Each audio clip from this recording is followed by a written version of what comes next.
Irreversible electroporation or nanoknife therapy is the latest technology in this spectrum of cancer-fighting therapies.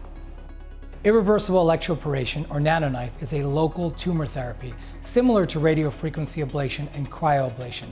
How this works is this. We place small electrodes into the tumor. After these small electrodes are placed into the tumor under an imaging guidance such as CAT scan or ultrasound, we then deliver high voltage, low energy pulses into the tumor, which makes small microscopic holes in the cellular membranes. The cells then undergo cell death, basically killing tumor cells wherever we can place electrodes. The advantages to nanoknife over other forms of therapy that are already on the market is that nanoknife is not affected by arteries and veins or nearby important structures, which separates this technology from other previous existing technologies. The heat sink effect, which is one of the largest disadvantages for radiofrequency ablation or cryoablation, is therefore obviated during irreversible electroporation.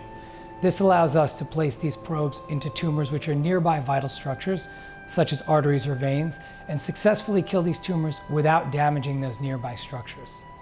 These are very small needles or very small electrodes, which are about the same size as an intravenous line catheter.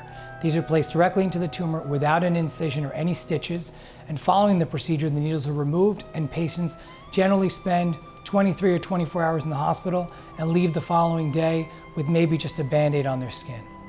This is a patient, 72-year-old male, let's call him John.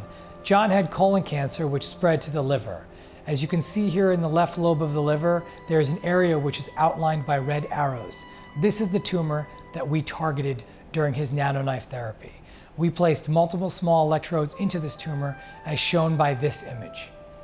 Following the procedure, the patient underwent an MRI to evaluate what tumor cells may or may not be left behind. As you can see, the area that is now black, which has replaced the entire tumor bed, shows us that none of the previous tumor cells are currently alive. This is the exact image we are looking for after the procedure, and this is the type of success that we've been seeing with our patients since we've adopted the nanoknife procedure.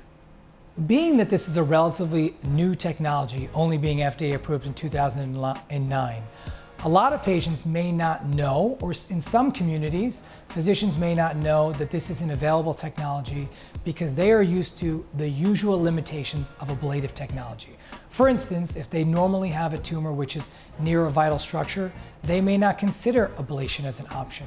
Now that we have this type of technology, this makes almost any patient who was not a candidate before become a candidate for the procedure.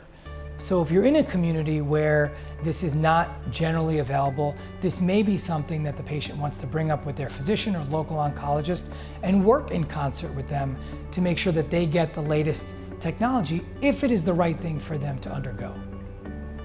No matter where you go for any local regional therapy, it's important to go to an experienced site.